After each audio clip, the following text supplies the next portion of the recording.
I first found out about the Stars and Stripes, as I said before, about listening to the old people. I really didn't realize how important it was until I myself went into service. We like to say that Stars and Stripes operates some of the most dangerous paper routes in the world in places like Iraq and Afghanistan. Since the Civil War, it's been on the front battle lines, delivering information to troops about the military and their communities back home. The cartoonist Bill Malden was one of the most famous of Stars and Stripes former staffers. He won a Pulitzer Prize during World War II for his cartoons about GIs in the field.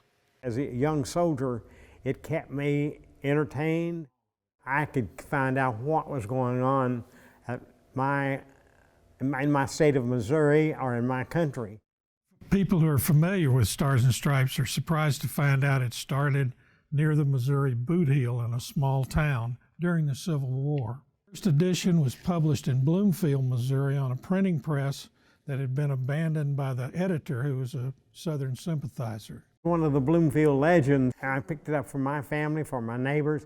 Union troops commandeered the printing press and brought out the first edition of Stars and Stripes on November 9th, 1861, under the command of Ulysses Grant. Back in 1968, Jim Mayo, one of the founders of the museum, had an opportunity to buy a copy of the original Stars and Stripes from 1861. The person who found the newspaper first tried to sell it to the Smithsonian, but the Smithsonian does not pay for artifacts like that. It was a very nice, slow day like we usually have, and our editor of our newspaper, who was new in town, he says, I had a call from a gentleman in Verona, Indiana, and he's found an old copy, and that kind of made the hair stand up on the back of my neck. We checked out our bank account, and we only had $200, so I tell people we borrowed $50. I put up $50.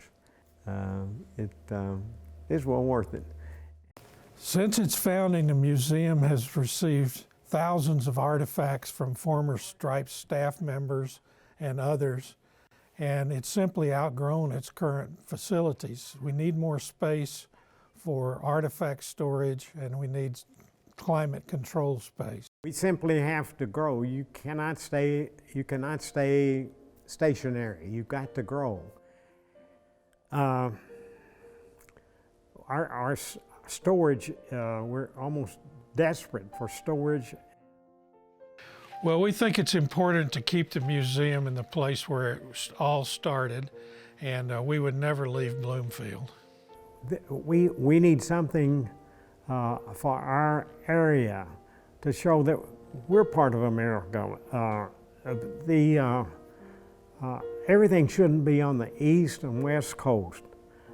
We know those are wonderful places, but we are a wonderful place too.